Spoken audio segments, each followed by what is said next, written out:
Schönen guten Tag, liebe Freunde, danke für das Einschalten. Es freut mich sehr, euch wiederzusehen. Ich hoffe, euch geht's gut. In diesem neuen Video auf meinem YouTube-Kanal möchte ich euch einige Nachrichten aus Russland gerne vorstellen. Russland ist ein sehr großes Land und jeden Tag passieren bei uns irgendwelche Ereignisse. Und heute möchte ich etwas davon berichten. Wenn ihr wirklich ein Interesse für das Alltagsleben in Russland habt, dann bleibt bitte dran. Los geht's! Russlands Leitzins sinkt. Der Leitzins in Russland wurde erneut gesenkt und diese Entscheidung betrifft letztlich jeden. Die Zentralbank senkte den Zinssatz um einen Prozentpunkt auf 17%. Viele Marktteilnehmer hatten einen stärkeren Schritt erwartet, um 1,5 bis 2 Punkte, doch die Behörde agierte vorsichtiger. Grund dafür sind hohe Inflationserwartungen und Risiken im Zusammenhang mit dem Haushalt und dem Außenhandel. Analysten betonen, die Zentralbank wollte vermeiden, dass eine zu starke Lockerung die Inflation anheizt und die Wirkung der Geldpolitik abschwächt. Der Rubel reagierte mit einer Aufwertung, obwohl Zinssenkungen normalerweise das Gegenteil bewirken. Der Grund: der Markt hatte bereits eine deutlich stärkere Senkung eingepreist. Deshalb kam es nach der Entscheidung zu einer natürlichen Korrektur. Wie geht es weiter? Im Basisszenario wird der Dollar in den kommenden Monaten zwischen 83 und 86 Rubel kosten und bis Dezember auf 93 Rubel steigen. Die Kreditkosten sinken bereits. Die Sberbank senkte die Hypothekenzinsen für Neubauten auf 17,4%. Auch die Bank WTB verbesserte die Bedingungen für Verbraucherkredite, Hypotheken und Autokredite. Im Durchschnitt liegt die Hypothek jedoch noch bei rund 23%. Spareinlagen verlieren nach und nach ihre Attraktivität. Die Höchstsätze sind bereits unter 16% gefallen und könnten bis Ende 2025 auf 12–13% sinken. Auf dem Immobilienmarkt ist das Bild gemischt. Noch fehlt es an breiter Nachfrage nach Hypotheken.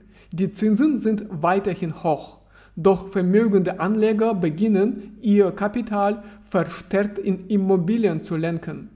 Experten erwarten, während der Sekundärmarkt stagniert, könnten die Preise für Neubauten bereits im Herbst um 7–10% steigen.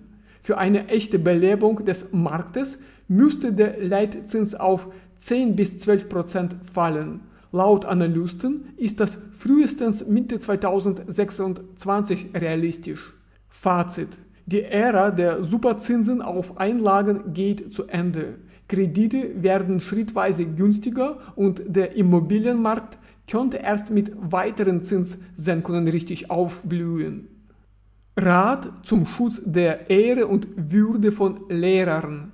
In Russland wurde ein neuer Beirat gegründet, der Rat zum Schutz der beruflichen Ehre und Würde von Pädagogen. Das teilte das Bildungsministerium auf seiner Webseite mit.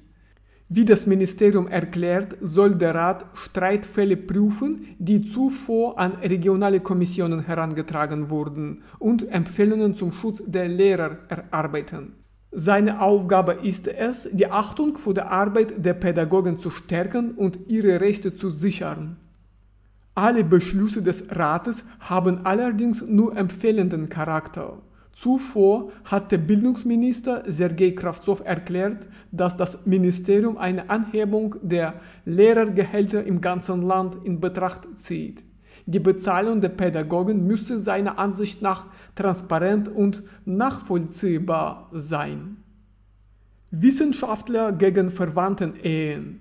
Der Akademiker der Russischen Akademie der Wissenschaften, Gennadi Onischenko, warnte davor, dass Ehen zwischen Cousins und Cousinen gefährlich seien und zu Degeneration führen könnten. Er betonte, dass Inzest aus medizinischer, sozialer und ethischer Sicht unzulässig sei.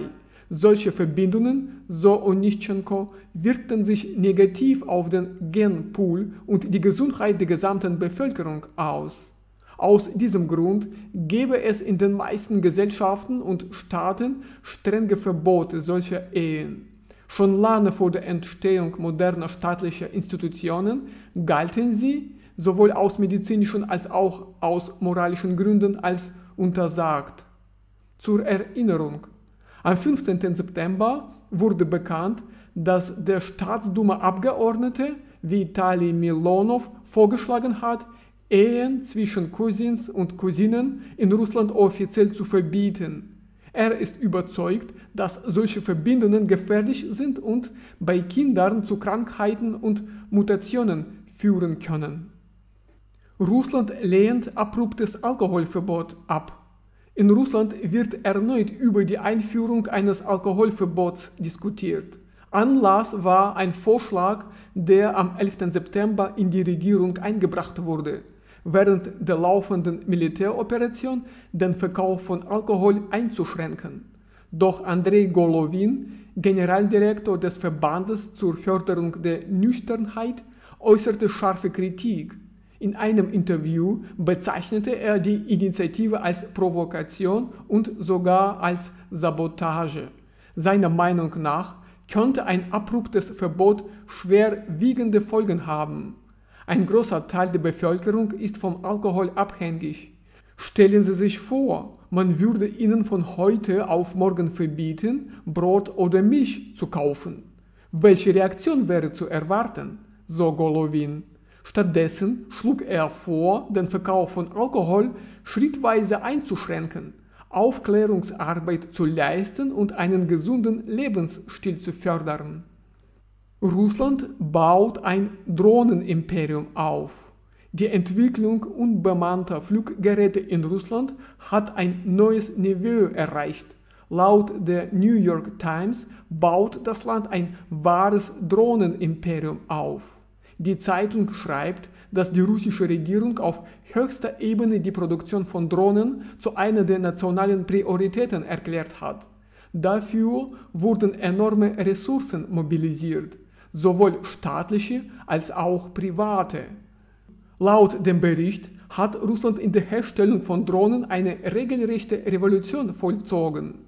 Zu Beginn der Kämpfe lag die russische Armee beim Einsatz von Drohnen noch hinter den ukrainischen Streitkräften zurück. Doch inzwischen hat sich das Blatt gewendet. Russland konnte nicht nur aufholen, sondern auch einen technologischen und zahlenmäßigen Vorsprung im Einsatz von Drohnen erreichen. Also, liebe Freunde, das war's von mir für heute. Danke, dass ihr dabei seid. Ich hoffe, dieses Video hat euch gut gefallen.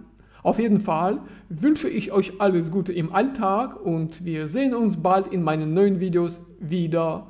Bis dann. Tschüss.